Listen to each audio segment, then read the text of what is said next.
Hello everybody, it's Kara from Wild Book Garden, and today I'm here to announce another round of the Short Stack Readathon. I want a nice break for all of us that there is a video on my channel that is not a wrap-up. That has been kind of rare of late.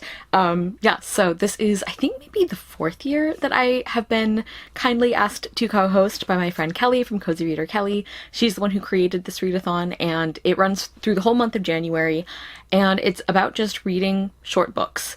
Books that are quicker or easier to get through, and it's just a nice way to like jumpstart your reading. Like, obviously, the way you feel about your reading shouldn't be determined by how many things you finish, but we have found, and I think maybe a lot of people agree, that like it is nice to start off the year with a few books under your belt. I just think that's a really nice feeling, and it's a good sort of like motivator.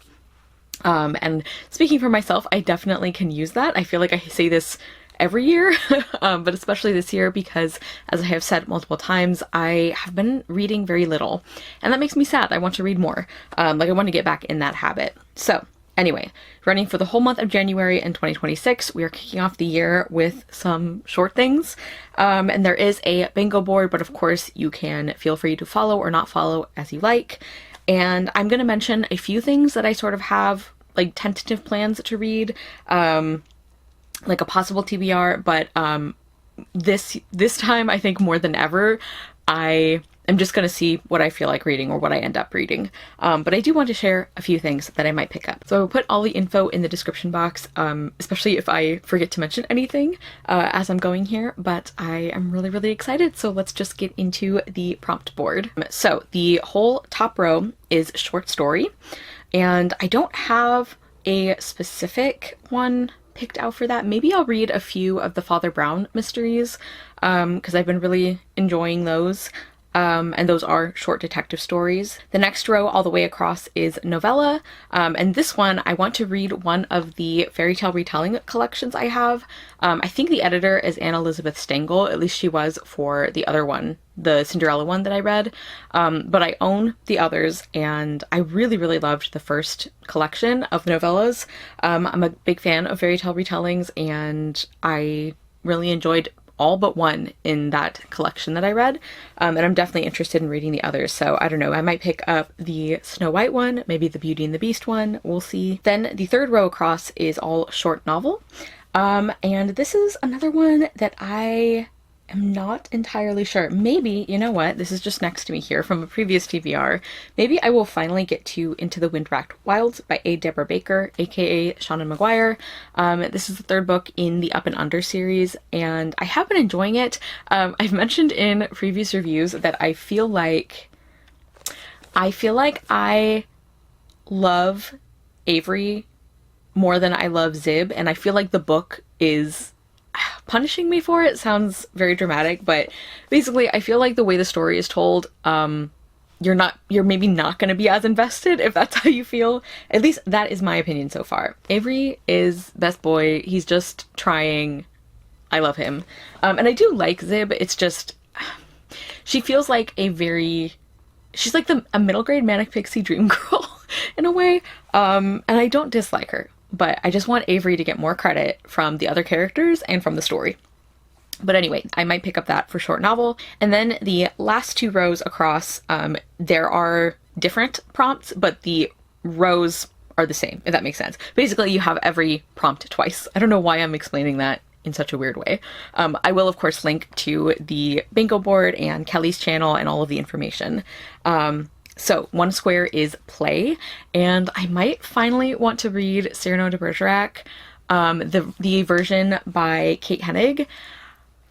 It depends how emotional I feel like being, because I am almost positive that play is going to make me very emotional, because when I read the original it did, but it's been on my TBR for way too long. Then for graphic medium, I think I might pick up one of the picture books that I've gotten recently. I've read most of the ones I have, but there's a few I haven't. One of them is a gift from my lovely friend Yvette from Book Cave, and I just, yeah, like picture books, what incredible storytelling can happen in such small pages.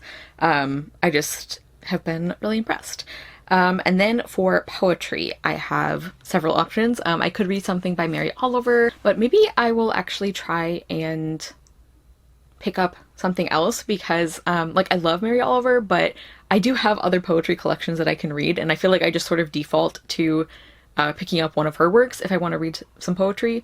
Like not every time, but often. So I guess that's what I'm choosing for that prompt, is poetry that is not by Mary Oliver. I do love her, but I want to branch out a little more lately. And then the last square is essay or nonfiction. And again, lots of exciting options I could pick from, but I believe I'm going to go with another gift, and one that is like I know I'm gonna love. I know a lot of people have already really enjoyed it, and that is The Serviceberry by Dr. Robin Wall Kimmerer.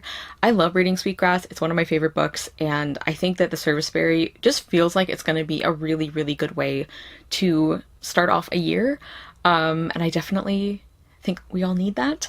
And that is also a gift from my friend Yvette. So yeah, I think those are my tentative plans. Like I said, I'm gonna be even looser about sticking to this TBR than usual. Like if I just get a little bit more into the swing of reading, I will consider that a huge success. I'm really excited to be doing this again, so thank you, Kelly, for asking me again to co-host, and you can expect some reading sprints from us throughout the month. Yeah, like I said, whole month of January, it's super chill. It can be as low-key as you want. You don't have to follow the prompt. You don't have to read very much. Like, it really is just about reading, like getting yourself a little extra momentum, in terms of your reading year. And I just think it's been really fun every year, and I definitely can use the like practical applications of this readathon.